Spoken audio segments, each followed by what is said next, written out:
Hello everyone, welcome to my channel Indian School of Physics. This is Nitin here, and today again I have come up with a very special and very amazing video, and this trick is going to help you a lot in these type of problems in JEE advanced type of exam.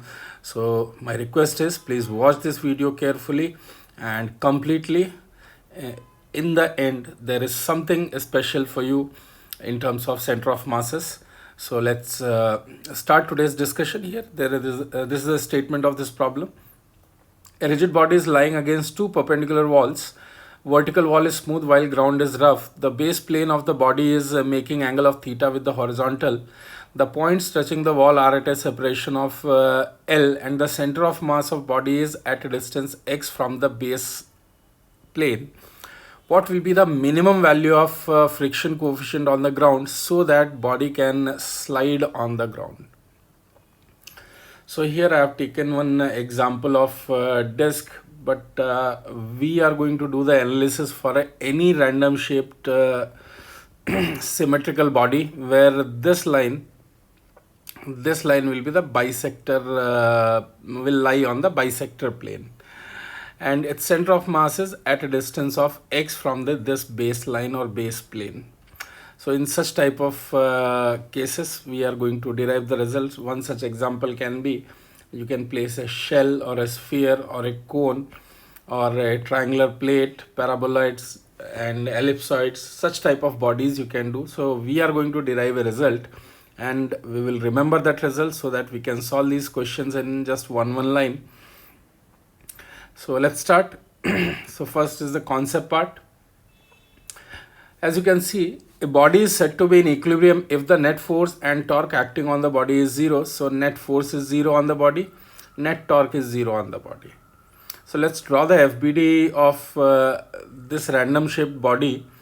So here you can see from the ground there will be normal reaction of let's say N1, and there will be normal reaction from here as well, and this weight mg which will be acting at the center of mass because we are taking uniform gravity here, and the tendency of this body is to slide in this direction, so friction will be acting in opposite direction.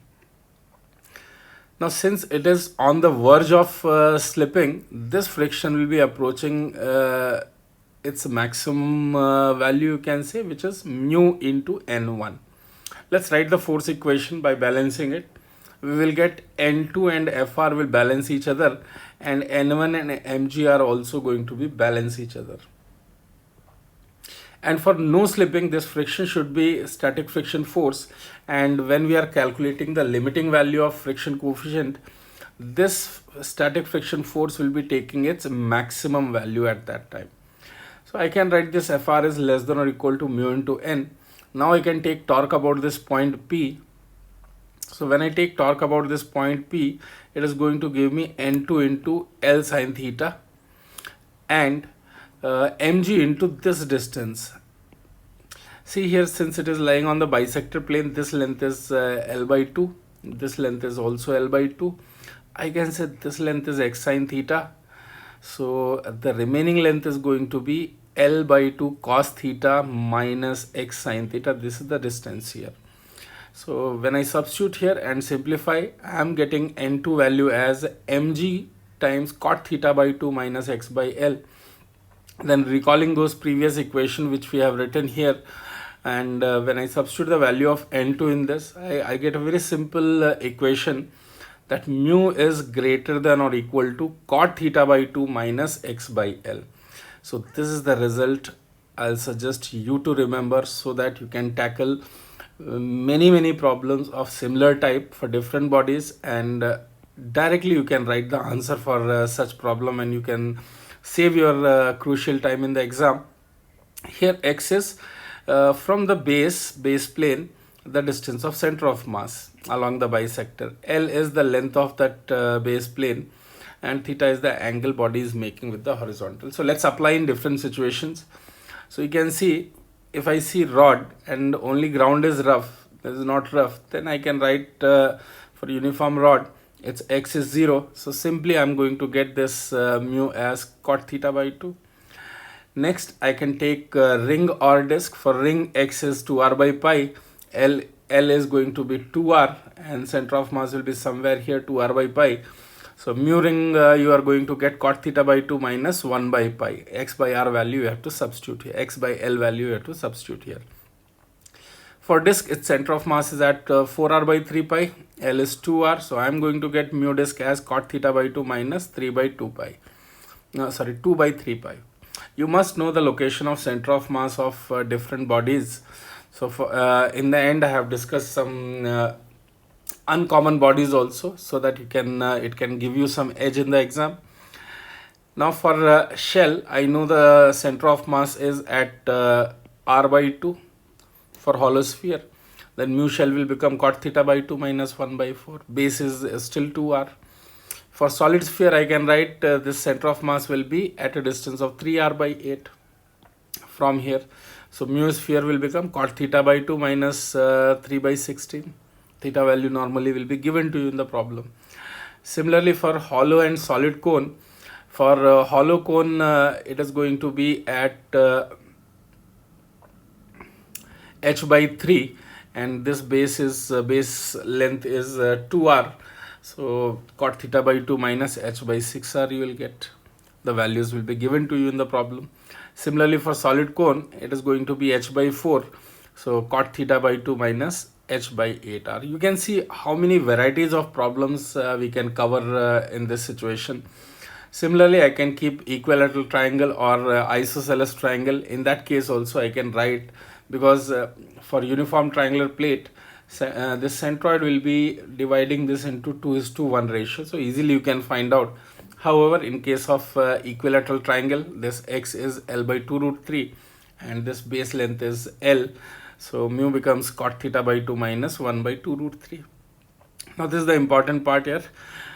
This is the part which took maximum time for me in order to calculate these center of masses for paraboloid, parabolic plate, ellipsoid and elliptical plates. So it took a lot of efforts, but the end product, finally the results were really impressive. So here you can see for paraboloid. So I'll suggest students to remember this so that in exam they can save a lot of time. It's not easy, but such type of geometries they can definitely ask in the paper. So for solid paraboloid, x is h by 3 from here, and this is 2r. So easily you can write cot theta by 2 minus h by 6r.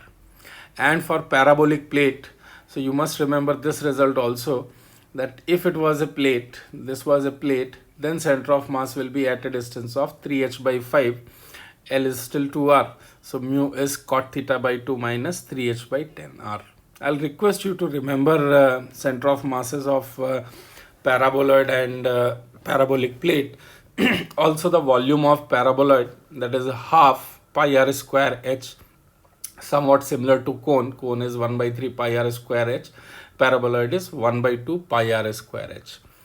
So such type of results definitely are going to give you some edge in the exam, especially whenever exam is time bound and time is limited and you have to do a lot of calculations. So parabolic plate, x is 3h by 5. Similarly, I can write for semi-ellipsoid and elliptical plates. So for semi-ellipsoid, you can say I am taking here this length of semi-major axis is h and length of semi-minor axis is r. So this is my ellipse actually. This is my ellipse, and it is kept half ellipse. I am taking semi-ellipsoid, you can say. So in that case, its center of mass is at a distance of 3h by 8 from here, and logically it should be true also, because if I substitute h equal to r, then I'm going to get a hemisphere, solid hemisphere, and its center of mass is at 3r by 8. So see how beautifully these values are existing in nature and in such curves. So x is 3h by 8. Easily I think you can remember now. I have given the hint. If you put h equal to r, that is going to give you hemisphere. So 3h by 8. Easy to remember. So then you can find out the mu value directly in one line. For elliptical plate h equal to r, if you substitute, it will become semicircular disc, and in that situation if you'll calculate, this x comes as 4h by 3 pi, and this L is 2r. If you simplify, you'll get this as the answer. I'm not reading it, so many answers are there. Answers you don't have to remember, but you must remember location of center of masses of all the bodies and this formula. And if such type of question comes, trust me, it is going to give you huge difference. One question bonus is a big deal in JEE Advanced type of exam. So I hope you have enjoyed this concept. And by the way, this is original work. So I hope you will appreciate these efforts, and if you are, then please share it with everyone here, whoever comes across you. Please share these videos. It will help me a lot. And if you haven't subscribed my channel, please subscribe it. I'll keep bringing more amazing videos, and thanks for watching it. Thank you.